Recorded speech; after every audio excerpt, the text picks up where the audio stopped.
그녀는 소셜미디어에서 평범한 엄마처럼 보이지만 겉모습은 속일 수 있습니다. 이 여성과 그녀의 여동생 그리고 그들의 친구는 이제 대낮 거리에서 또 다른 엄마를 난도질해 죽인 혐의를 받고 있습니다. 그리고 제가 영상을 보여드리겠습니다.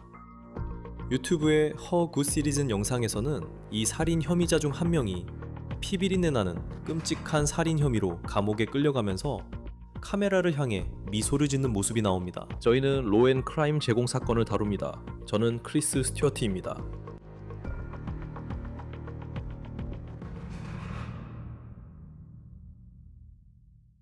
우리는 여기서 피비린내 나는 범죄, 정말 끔찍한 사건에 대해 이야기하고 있습니다. 그리고 이 사건은 대낮에 텍사스의 한 거리에서 5아이의 엄마의 생명을 앗아간 것으로 알려졌습니다. 그리고 상황을 더욱 충격적으로 만드는 것은 솔직히 말해서 피의자들이 평생을 감옥에서 보낼 수도 있다는 가능성에 전혀 동요하지 않는 듯 보인다는 점입니다. 그리고 잠시 후 경찰이 용의자들을 체포할 때 그중 한 명이 카메라를 향해 했다고 전해지는 말을 들으실 수 있을 겁니다. 하지만 우리가 이야기해야 할 사람은 바로 이 여성, 이번 사건의 피해자인 캐롤라인 페니아입니다. 그녀의 친구들은 그녀를 카로라고 불렀습니다. 지난주 목요일에 생명을 잃었습니다. 이 영상은 그녀가 이번 달 초에 올린 것으로 가족과 함께 물가로 나들이를 가는 모습을 보여주는 것 같습니다. 카롤은 32세 로, 5아이의 엄마이자 많은 이들의 친구였습니다. 그리고 그녀가 살해당했을 당시 그녀의 삶에 어떤 일이 있었는지는 아직 명확하지 않습니다. 그리고 그녀가 지금 그녀를 살해한 혐의를 받고 있는 세 여성들과 어떻게 마주치게 되었는지도 불분명합니다. 그리고 우리는 경찰이 밝힌 바에 따르면 페냐에게 텍사스의 번화한 거리에서 대낮에 무슨 일이 일어났는지 함께 살펴볼 것입니다. 그 이야기에 앞서 이 용의자들에 대해 말하고 싶습니다. 이 티톡 영상을 보세요. 이 영상은 페냐를 난도질해 숨지게 한 혐의를 받고 있는 소녀들 중 한 명이 올린 것입니다. 그녀의 이름은 키티 미아 디아즈입니다. 그녀는 21살이고 이 영상을 불과 몇 주 전인 6월 9일에 올렸습니다. 이 영상에는 그녀와 4살 아들이 함께 나오며 그녀가 아들을 얼마나 사랑하고 위해 사는지 말합니다. 그녀는 그 며칠 후에 또 다른 게시물을 올렸는데 거기서 이렇게 말합니다. 나는 항상 무조건적으로 사랑받는 기분이 어떤지 궁금했어요. 이제 그 기분이 어떤지 알겠어요. 그리고 그녀는 아들의 사진과 함께 그 캡션을 보여줍니다. 거기에는 이렇게 적혀 있습니다. 내 지지, 나를 이해하지 못해도 내 인생을 구해준 사람. 그가 내 세상에 들어온 날, 그는 내가 더 강해지고 더 나아지고 계속 앞으로 나아갈 이유를 주었습니다. 그의 미소 하나하나, 포옹 하나하나, 그리고 엄마라고 부를 때마다 내가 얼마나 축복받았는지 깨닫게 해줍니다. 그는 내 가장 큰 성취이자 가장 큰 동기이며 인생이 아무리 힘들어도 매일 내 몸 밖을 걷는 내 마음의 평화입니다. 그를 한번 바라보는 것만으로도 모든 것이 가치 있게 느껴집니다. 말로는 다 표현할 수 없을 만큼 너를 사랑해. 내 사랑스러운 아들, 내 지지. 나를 구해주고 삶의 목적을 주고 이렇게 순수하고 조건 없는 사랑을 보여줘서 고마워. 너는 언제나 내 인생 최고의 축복이야. 인용 끝. 그리고 그 말을 들으면 도대체 어떻게 저 틱톡에서 보던 그 사람이 지금은 잔혹한 살인 혐의로 구금된 머그샷 속의 인물과 같은 사람일 수 있는지 의문이 듭니다. 여기 그녀가 언니와 친구와 함께 있는 모습입니다. 그리고 키티 디아즈의 언니는 쿠키 디아즈라는 이름을 사용합니다. 공식적으로 그녀의 이름은 아마야 쿠키 디아즈입니다. 그녀는 19살 로, 동생입니다. 그리고 이 사건으로 함께 체포된 친구는 키안드라 르네 파즈입니다. 그녀는 21살입니다. 그래서 자세한 내용 전에 이들이 누구인지 먼저 설명하는 겁니다. 이들이 이런 범죄로 고소된 게 정말 믿기 어렵기 때문이죠. 경찰이 언급한 대로 지난주 텍사스 델리오에서 끔찍한 사건이 있었습니다. 델리오는 국경 도시로 이민 관련 뉴스에서 들어봤을 수 있습니다. 경찰에 따르면 지난주 목요일 오후 2시 10분에 신고 전화를 받았고 현지 병원으로 가야 했습니다. 흉기에 찔린 피해자가 도착했기 때문입니다. 경찰관들이 도착했을 때 카로 페냐를 발견했습니다. 그녀는 여러 차례 흉기에 찔렸고 부상이 너무 심해서 생명을 구하기 위해 치료를 받으러 산안토니오로 이송되어야 했습니다. 그래서 그녀가 산안토니오로 이송되는 동안 경찰은 이 사건을 조사하기 시작했고 무슨 일이 있었는지 알아내려고 했습니다. 경찰은 페냐가 델리오 10번가 800블록에서 흉기에 찔린 것으로 추정된다고 밝혔습니다. 우리는 그 위치를 구글 어스에 입력해 이 이미지를 확인했습니다. 이 이미지는 이 범죄가 발생한 것으로 추정되는 거리의 분위기를 보여줍니다. 페냐의 친구들은 캔스5 방송에 소셜미디어에 이미지가 돌고 있었다고 말했습니다. 그 이미지들은 페냐가 가해자들과 다투고 있는 장면을 담고 있었고 현지에서 빠르게 퍼졌습니다. 그들은 피로 얼룩진 분홍 셔츠를 입은 페냐가 세 여성에게 둘러싸여 있었다고 합니다. 그러나 그 사진들은 소셜미디어에서 삭제되어 직접 볼 수 없었습니다. 하지만 페냐가 병원에 도착하고 경찰이 수사에 착수한 지 2시간 만에, 그리고 페냐가 어떻게 병원에 오게 되었는지는 아직 불분명하지만 경찰은 이 사건과 관련해 체포를 했습니다. 경찰은 키티와 쿠키 디아스를 체포했으며 델리오의 굿시리전이라는 유튜브 계정에 체포 장면 영상이 올라왔습니다. 이 장면은 키티 디아스가 순찰차에 타는 모습입니다. 그리고 저기 쿠키 디아스가 미소를 짓고 있습니다. 그녀는 카메라를 향해 한마디도 했습니다. 이때가 오후 4시쯤이었습니다.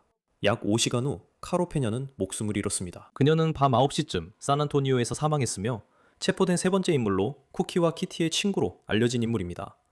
이름은 키안드라 파즈입니다.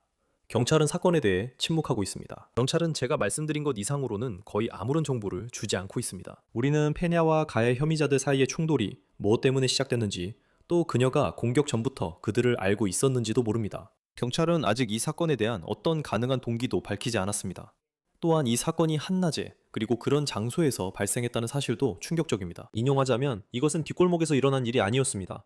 이 일은 대낮에 우리 지역에서 가장 번화한 도로 중 하나인 소닉 근처 모퉁이에서 일어났습니다. 페냐의 친구 한 명이 캔스티비와 인터뷰한 내용이었습니다.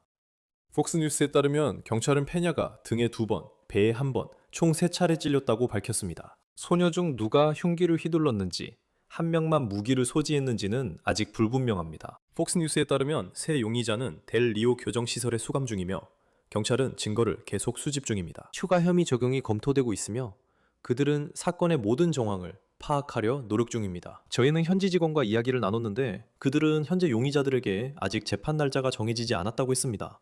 왜냐하면 아직 기소되지 않았기 때문입니다. 그리고 그 결정은 지방 검사에게서 나올 것이라고 했습니다. 아직 그 일정에 대해서는 아무런 소식이 없습니다. 페냐의 또 다른 친구는 온라인에 퍼지고 있다는 페냐와 그녀의 가해자로 추정되는 사람들 사이의 다툼 장면에 대해 폭스뉴스에 이렇게 말했습니다. 인용하자면 그 여자, 그녀는 정말 싸움꾼이었어요. 그녀는 여전히 입장을 굽히지 않았습니다. 이 친구는 또한 페이스북에 이런 글을 올렸습니다. 카로가 그 사건이 일어나기 직전에 자신에게 전화를 걸려고 했었다고 말했습니다. 며칠 전 우리가 찍은 마지막 사진이야. 네가 너무 그리워. 오늘 직장에서 네 마지막 전화를 받지 못한 내 자신이 원망스러워. 신만이 왜 이런 일이 일어나는지 알겠지만 내가 거기 있었다면 절대 일어나지 않았을 거야. 사랑의 비, 넌 내가 가져본 적 없는 언니, 누나일 거야.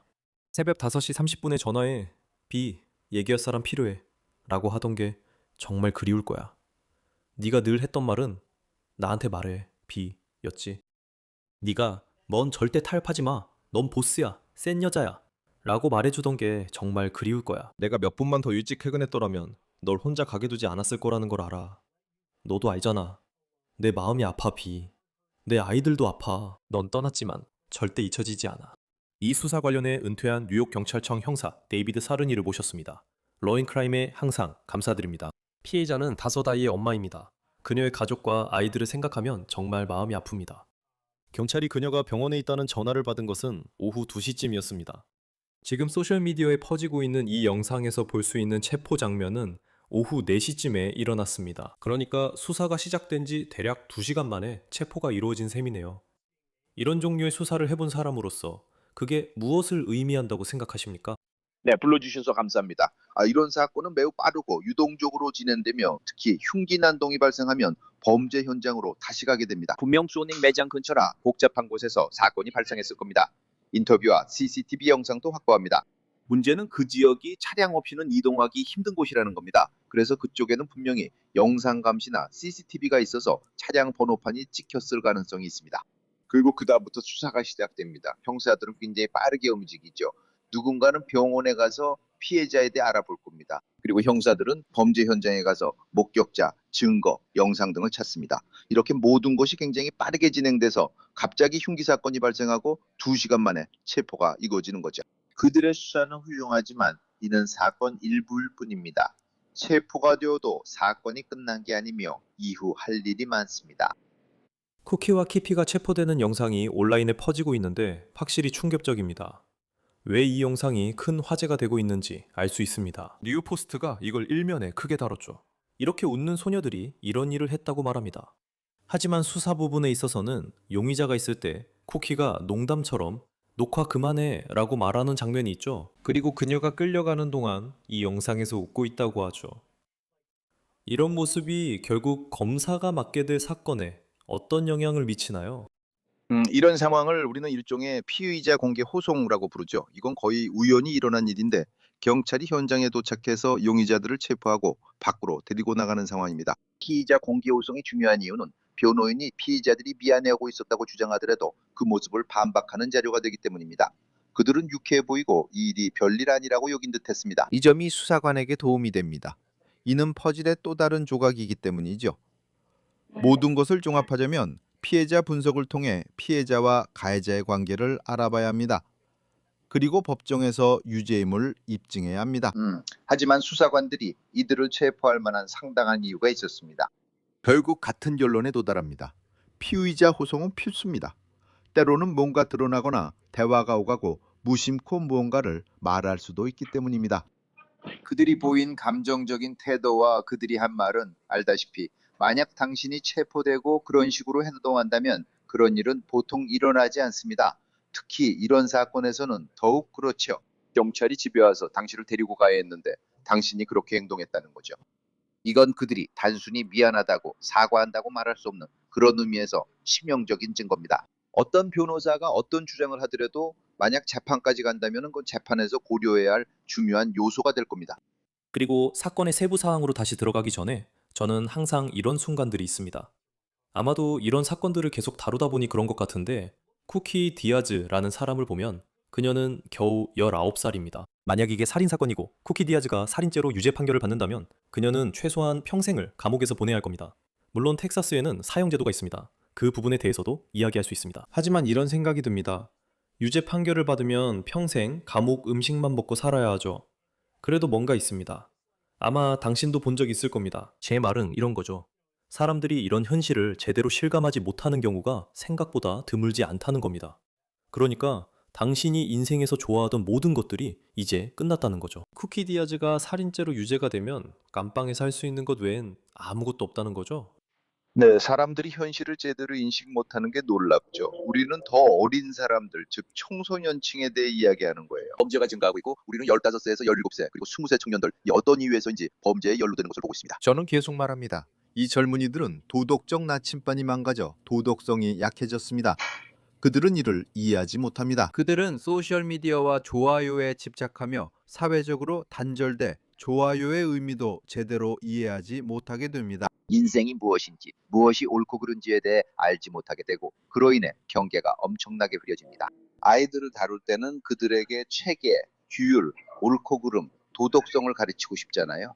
그런데 그 과정에서 어딘가가 깨져버립니다. 어디서부터 시작된 건지 모르겠지만 싸움에 휘말리게 되면 그게 전부가 돼버립니다. 분명히 피해자가 폭행당하는 영상이 있는데도 당신은 그걸 아무렇지 않게 받아들이는 거죠. 그리고 그것뿐만 아니라 이 사건에는 흉기가 사용되어 피해자가 한 번도 아니고 두 번도 아니고 무려 3번이나 찔렸다고 합니다.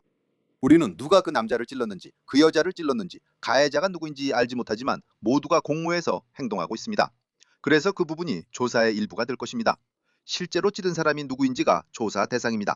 그리고 만약 가해자가 한 명이 아니라 여러 명일 수도 있다면 우리는 상황에 따라 그것을 판단할 것입니다. 왜냐하면 부상은 자상일 수 있기 때문입니다. 더 많은 칼이 사용되었는지, 찌른 가해자가 한 명 이상이었는지 이런 부분들이 모두 그 감시 영상에서 밝혀질 것입니다. 현장에서 수색영장을 발부받을 것이고 휴대폰과 컴퓨터에도 수색영장을 집행해서 그들이 어디에 있었는지 그리고 피해자와 가해자들 사이에 어떤 연관성이 있는지 확인할 것입니다. 소셜미디어에 해당 사진이 있었지만 지금은 삭제됐습니다. 그 사진이 이 분쟁의 일부를 보여준 것 같습니다. 소닉 레스토랑이 관련되어 있고 감시 카메라도 있습니다. 이곳은 인구 약 3만 5천 명의 작은 마을 델리오 버나가입니다. 여전히 감시 카메라가 있어 상황을 볼 수 있습니다. 이런 것들이 조사에 어떻게 작용할지 지켜봐야겠습니다. 현재 용의자가 3명이고 3사람이 피해자를 둘러싸고 있는 모습이 담긴 사진이 있다고 합니다. 살인 도구가 하나뿐이고 누가 실제로 찔렀는지가 더 중요하지 않나요?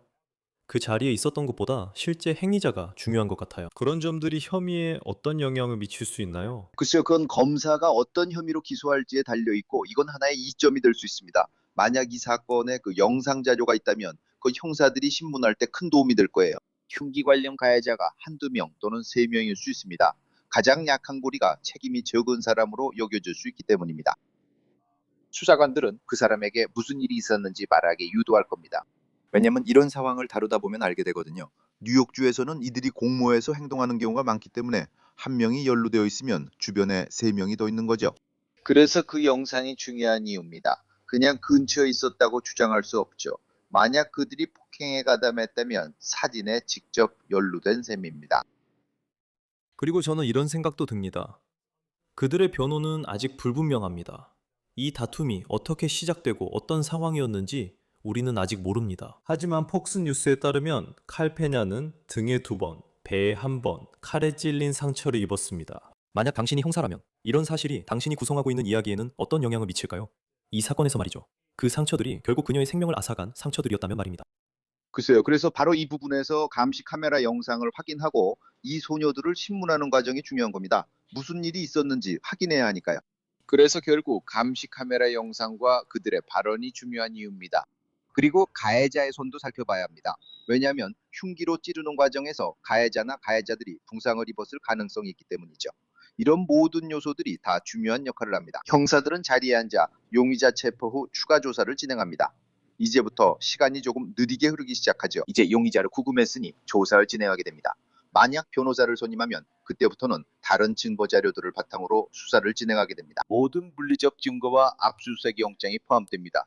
이동에 사용된 차량과 해당 장소에 차량이 여러 대 있었는지도 조사합니다. 수사팀은 압수수색 영장을 받아 차량을 압수하고 해당 장소들에 대해서도 압수수색을 실시할 것입니다. 흉기 발견 여부를 확인하려는 것입니다. 현장에서 무엇이 나왔는지는 모르고 현장만 파악된 상태입니다. 칼을 버렸는지도 봐야 합니다. 좋아요. 만약 그들이 칼을 버렸다면요. 그래도 우리는 그와 관련된 좋은 영상 자료들이 있습니다. 그리고 목격자가 있을 수도 있습니다. 작은 마을이기 때문에 그들을 아는 사람들이 있었을 수도 있고 그 사람들이 이렇게 말했다는 거죠. 이 사람들이 사건에 연루된 사람들이고 그 정보를 영상과 목격자 신원 그리고 그곳에 있었을지도 모르는 목격자들과 함께 확인할 수 있는 자료들이 있었습니다. 네, 그리고 그게 정말 중요할 수 있습니다. 왜냐면 저도 생각해보면 3명이 연루되어 있었는데 그들이 체포된 것도 정말 순식간이었거든요. 하지만 예를 들어 용의자 중 1명이 누가 됐든 간에 그런 결정을 내린다고 해봅시다. 그 사람이 나머지 2명이 진짜로 한 거고 나는 그냥 거기에 있었을 뿐이다 라고 주장하기 시작하는 거죠. 우리는 감시 영상에 뭐가 찍혔는지 모르지만 만약 목격자와 감시 영상이 있다면 그게 어떻게 달라지나요? 누군가가 저 이야기하고 싶어요, 수사에 협조하고 싶어요 라고 말할 때 그 사람에게 가질 수 있는 일종의 지렛대 같은 거죠. 왜냐하면 경찰 입장에서는 더 이상 그 사람이 필요 없을 것처럼 들리거든요. 세 사람 모두를 살인죄로 유죄 판결받게 하려면 여전히 모든 퍼즐 조각을 맞추고 싶어 하죠. 왜냐하면 우리가 항상 한 가지 증거만으로 의존할 수는 없기 때문이에요. 저도 그런 걸 본 적이 있어요. DNA 증거가 있었는데 반박당했고 검사도 단 하나의 증거만으로는 사건을 진행하지 않으려 했던 적이 있었죠. 이건 마치 총격 사건에서 검사들이 증인이 한 명뿐이라서 기소를 하지 않는 것과 같아요. 그래서 당신이 어떻게 생각하든 상관없이 반드시 여러 증거가 필요하죠. 누가 관련되어 있었는지 알아내기 위해 사건과 수사를 철저히 준비해야 해요. 거기에 있는 영상조차도 알다시피 그것도 일부일 뿐이죠. 진술을 받으면 추가 증거가 되고 그게 핵심이에요. 이를 검사에게 넘기면 검사가 판단할 수 있죠. 검사가 조사실에 있을 수도 있으니까요. 우리는 사실 텍사스에서 어떻게 하는지 잘 모르겠어요. 하지만 형사들 입장에서는 그 방에 들어가기 전에 모든 준비를 먼저 끝낼 거예요. 그리고 이미 누가 관련돼 있는지 또는 그 사람이 흉기를 휘두른 사람이라는 걸 알고 있다면요. 우리는 보통 가장 약한 고리를 찾아내서 그 사람이 누군지 알아내고 먼저 그 사람과 이야기를 나눕니다. 그 사실에 대해 어떻게 생각하세요? 찔러서 살해하는 건 사실 모든 살인은 잔인하잖아요. 알다시피 사람들이 흔히 쓰는 진부한 표현이긴 하지만 대낮에 숨지도 않고 거리에서 집 안에서처럼 은밀하게 하는 것도 아니고 가까이에서 찌르는 건 정말 그러니까 이런 사건들을 볼 때마다 정말 대놓고 공개적으로 일어난 일일 때 당신에게 가장 두드러지게 느껴지는 점은 무엇인가요? 그 폭력성은 정말 놀랍습니다. 정말 슬프고 비극적이에요. 이런 일이 실제로 일어나는 걸 보면 참 안타깝죠. 다시 말하지만 점점 더 어린 사람들이 이런 일을 저지르는 걸 보고 있습니다. 그리고 잘 모르겠어요. 그들이 망가진 건지 머릿속에 뭔가 고장나서 이런 행동이 괜찮다고 생각하는 건지요. 하지만 법 집행기관의 입장에서는 범죄 자체를 다루는 것이기 때문에 그게 폭력 범죄라면 그에 맞게 대응할 것입니다. 사회적인 측면에서는 저는 이해가 안 됩니다. 그리고 때로는 저희가 집단을 상대하게 되죠. 예. 아마 한 명만 있었다면 그런 일을 하지 않았을 텐데 두세 명이 모이면 그런 일을 저지르기도 합니다. 저희가 강도나 총격 사건에서 그런 경우를 많이 봤습니다. 한 명만 있었다면 하지 않았겠지만 여러 명이 함께 있으면 그런 일을 저지르기도 합니다. 그게 그들을 부추겨 그런 일이 생긴 건가요? 그 점에서 방에 들어가서 그 사람들과 대화하기 전에 가지고 있는 증거가 매우 중요합니다. 왜냐하면 아무런 준비 없이 들어가는 상황에서는 무슨 일이 일어날지 모르기 때문에 그 방에 들어가기 전에 모든 준비를 철저히 해야 합니다. 왜냐하면 그들이 무슨 말을 하는지 그들의 입장을 들어봐야 하고 영상이 항상 음성을 담지는 않기 때문입니다. 그래서 그들이 한 말을 직접 듣는 것이 중요합니다. 왜냐하면 아까도 말했듯이 저는 좀 별난 사람이거든요. 저는 그들이 그런 행동을 했을 때 머릿속에 무슨 생각을 하고 있었는지 알아야 합니다. 왜냐하면 예를 들어 배심원단도 왜 그들이 이런 일을 했는지 알고 싶어 할 테니까요. 만약 그런 상황까지 간다면 말이죠. 하지만 동시에 누군가를 칼로 등을 2번 찌르고 1번 배를 찌르는 장면이 담긴 영상 증거가 있다면요. 정말 동기가 필요할까요? 분명 그들은 동기를 찾을 것 같아요. 일이 빠르게 벌어진 만큼 뭔가 반드시 있었던 사건처럼 보여요. 하지만 사건을 준비할 때 정말 그런 게 필요한가요? 꼭 그렇진 않아요. 항상 동기가 필요한 건 아니에요. 왜냐하면 범죄 자체가 그 행동이기 때문이죠. 만약 어떤 감정적 동요가 있다면 그게 바로 형사들이 가해자가 가질 수 있는 방어 논리를 다루기 위해 살펴봐야 하는 이유입니다. 그래서 우리는 그 조사를 통해 그 사실을 입증하고 싶어 합니다. 그래서 영상 감시가 필요한 거죠. 이제 우리는 그녀가 등에 2번, 배에 1번 찔렸다는 거랍니다. 사실 그녀는 먼저 배를 찔리고 그 다음에 등에 2번 찔렸습니다. 그것은 영상이나 인터뷰에서 드러날 수 있으니 우리는 그것만 의존할 수 없습니다. 그리고 저는 항상 이 점을 강조합니다. 아무리 당신이 확실한 증거를 가지고 있다고 생각해도 배심원단이 당신의 말을 믿을 수도 있고 믿지 않을 수도 있다는 겁니다. 우리는 가진 모든 것과 정황을 뒷받침해야 하기 때문입니다. 항상 동기에 도달하는 건 아닙니다. 때로는 이유를 알 수 있지만 늘 그런 건 아니죠. 하지만 수사가 진행되면서 그 이유가 밝혀질 수도 있습니다. 왜일까요? 그리고 당신이 어디에서 일했는지 압니다. 뉴욕엔 사형제도가 없지만 텍사스엔 있습니다. 그리고 이 사건을 보면 한낮에, 대낮에 일어난 흉기 피습, 5아이의 어머니가 희생됐죠. 정말로 이건 잔인하고 끔찍한 범죄입니다. 그들은 젊습니다. 그러니까 그게 사형을 구형할지 결정하는데 얼마나 영향을 미치는지는 잘 모르겠습니다. 하지만 이런 사건과 현재 제기된 혐의를 보면 아직 우리가 모르는 부분이 많습니다. 이런 사건이 텍사스 같은 주에서 사형이 고려될 수 있는 경우에 해당하는지 궁금합니다. 글쎄요, 그건 검사에게 달려 있습니다. 그리고 검사가 이 사건을 사형 구형 사건으로 만들고 싶어 하는지에 달려 있죠. 그리고 그건 그들이 제시할 증거에 달려 있습니다. 이게 오랜 분쟁 끝에 그렇게 된 건지 아니면은 세 사람이 우연히 만나서 그런 일이 벌어진 건지에 달려 있죠. 그래서 형사들이 해야 합니다. 그래야 우리가 판단할 수 있습니다. 그리고 저는 수사관으로서 그런 일은 하지 않습니다. 그건 검사가 그 사건의 사형 구형 여부를 결정하는 일입니다. 하지만 아시다시피 텍사스에서는 형벌이 매우 엄격합니다. 뉴욕처럼 자신이 받아야 한다고 생각하는 처벌을 받지 못하는 곳이 아니에요. 이건 중대한 범죄입니다. 그리고 단순히 중대한 범죄일 뿐만 아니라 피의자 호송 과정에서의 태도도 정말 충격적입니다. 집에서 경찰에게 수갑이 채워져 끌려나가면서도 저렇게 행동한다는 게 정말 믿기지 않습니다. 정말 많은 것을 말해줍니다. 전혀 말이 안 됩니다. 그리고 아시다시피 그걸 설명할 수 있는 유일한 이유는 칼페나는 그 영상이 촬영된 후 몇 시간이나 지나서야 사망했습니다. 하지만 그래도 제 말은 만약 당신이 누군가를 찔렀다는 혐의를 받고 있다면 당신은 수갑을 차고 끌려가게 됩니다. 그리고 바로 그 순간에도 그리고 저는 확실하지 않지만 제가 신원조회를 해봤을 때 이전 범죄 전력은 보이지 않았습니다. 예를 들어 그들에게 비공개 소년범 기록이 있을 수도 있죠. 하지만 그래도 그런 순간에 있으면서도 그 순간의 무게를 인식하지 못하거나 그 무게 앞에서 그냥 웃어 넘기는 것. 그리고 그 일이 자신의 인생에 미칠 영향을 생각하지 않는 것. 우리가 이런 장면을 볼 때마다 정말 이해가 되지 않습니다. 그리고 안타깝게도 우리는 봐왔습니다. 끔찍한 범죄로 기소된 사람들이 피의자 호송 중 이런 행동을 하는 거 여러 번 봤지만 정말 이해할 수 없습니다. 그래요. 이해가 안 돼. 근데 그게 뭔지 아세요? 저는 조사관입니다. 엉터리 심리학자가 아니에요. 그게 중요하죠. 그게 제가 할 수 있는 일입니다. 심리평가가 필요하다면 그쪽에서 하게 두세요. 하지만 그 변호는 조사관들이 그 사건에 가져오는 증거들로 반박될 거예요. 그래서 그게 중요한 거예요. 검사는 사건의 일부가 되겠지만 결국 증거를 모아야 하는 건 형사들이기 때문이죠. 결국 그게 핵심이에요. 사실이 중요합니다. 내가 어떻게 느끼는지, 내가 어떻게 생각하는지가 아니라 현장에서 수집한 증거, 영상 등으로 내가 입증할 수 있는 것이 중요하지요.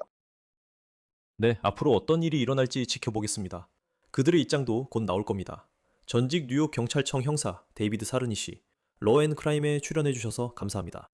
스테이시 씨, 정말 감사합니다. 러앤크라임의 온더 케이스였습니다. 유튜브와 스포티파이에서 구독해 주세요. 그리고 이제 피콕에서도 스트리밍 중입니다. 저는 크리스 스튜어트입니다. 다음에 뵙겠습니다.